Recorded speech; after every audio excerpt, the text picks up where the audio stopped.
the inability to see clearly what's going on, the projection of blame, blaming the victim, fear of differences, phobias for differences.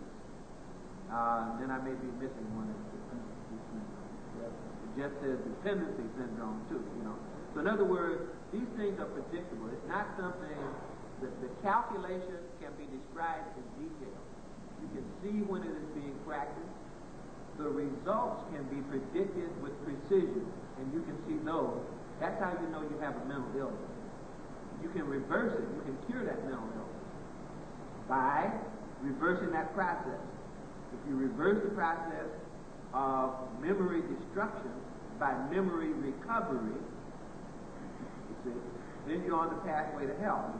If you can reverse the process of cultural suppression by practicing your culture. My daughter, Patricia, she's back in the back there, she told me today, she said, you know, Dad, she said, there's something that you always talk about this culture thing.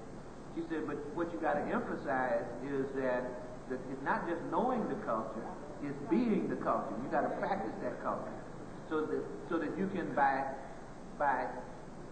doing that, begin to recover from the consequences of someone having done that to you. Then the systematic assertion of your cultural, ethnic identity. A lot of people don't think ethnic applies to Africans. You see, ethnic only applies, you say ethnic group and colored folks. You see, and then we don't have an ethnicity. Ethnicity is your cultural essence. And so your systematic affirmation of that is a part of the recovery, and all the way through that whole list. In other words, once you understand the thing analytically, then you have a roadmap as to what you have to do to recover from it. That's how you can take charge, because you understand the programming process, or the brainwashing process, or the conditioning process. So we're going to have time for two more questions before we wrap up tonight. I'd like to make a few observations. Before I do that, I want to thank Drs. Hillard, is that correct? Yes, sir. And Jeffries, and Tony Browder for having been here and educating us tonight. I got more education.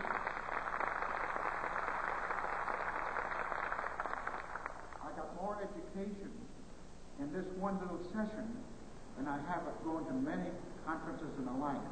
I first met Tony Browder a number of years ago when he was bringing gentlemen of your stature along to talk in small, out-of-the-way places. And it's good to see that we have a sizable number of people here tonight.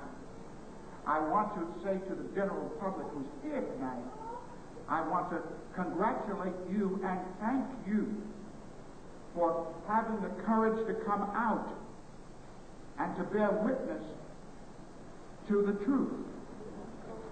And that you must pass the word on to your brothers and sisters. Before I came tonight, I called a half a dozen of my friends. I didn't even know what they were going to say. I said, you must come out here. But other things seem to be more important than what our people are all about. So I'd like you all to clap and give yourself a hand for what you've done.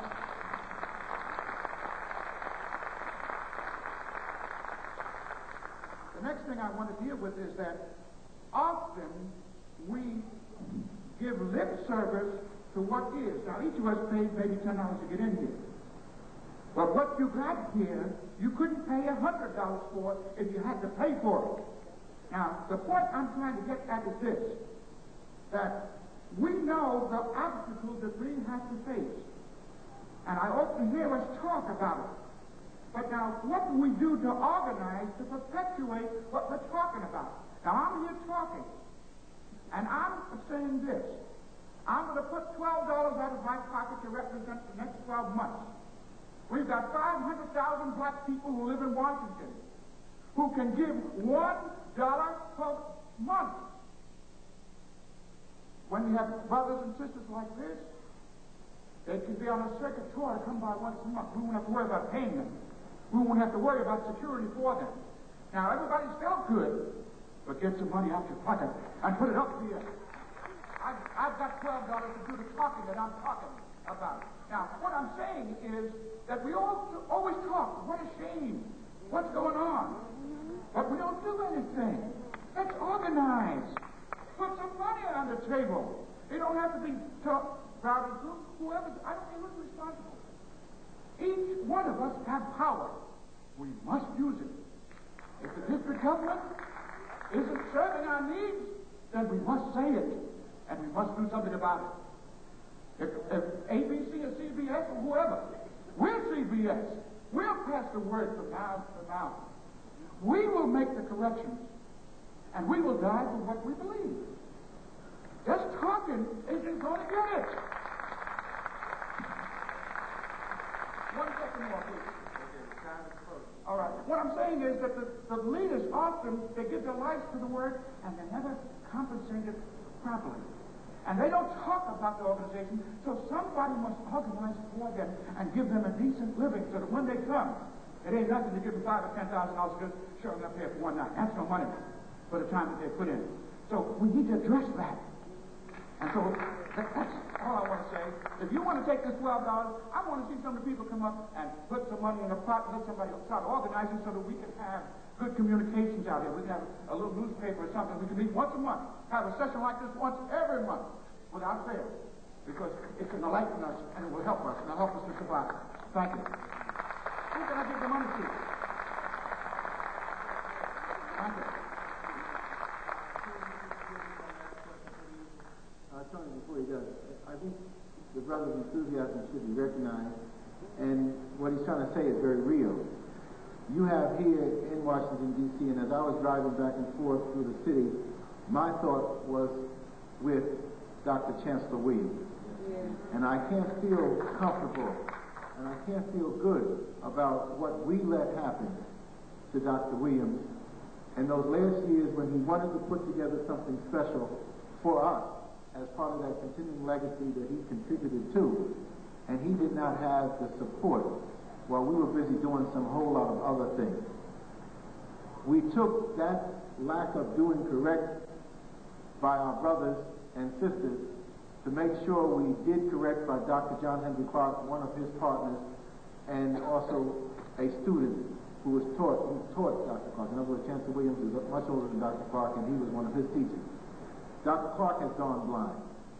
He's still traveling all around the world. He went to Jamaica last week, Canada the week before. He's still traveling everywhere spreading the word, but he has gone blind. And he doesn't have the money to deal with that situation because he's got kids in college, etc. So the African community around the country, including those of us here in Washington, Atlanta, Chicago, etc., raised over $12,000.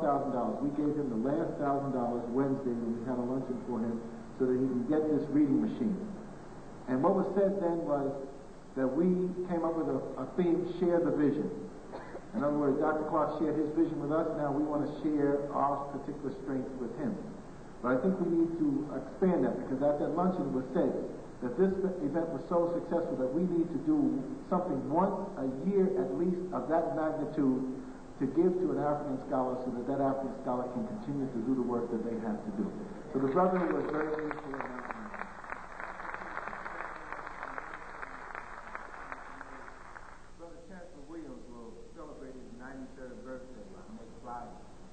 He lives here in Washington, D.C. He's listed in the white paper.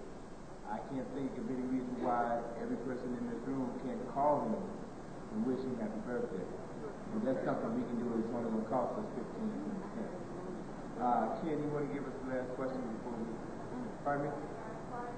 Well, yes, his birthday is the 22nd. Right. Ken? I was going to say very quickly, I fully support what your brother is saying.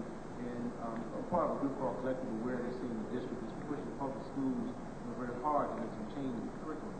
And whatever we can do to support those efforts, we talked about it in our meetings. And, whether we get together with Total Boys Organization or other groups, that issue really needs to be addressed. And maybe we can kind of work on that in the future. A couple of things I wanted to say.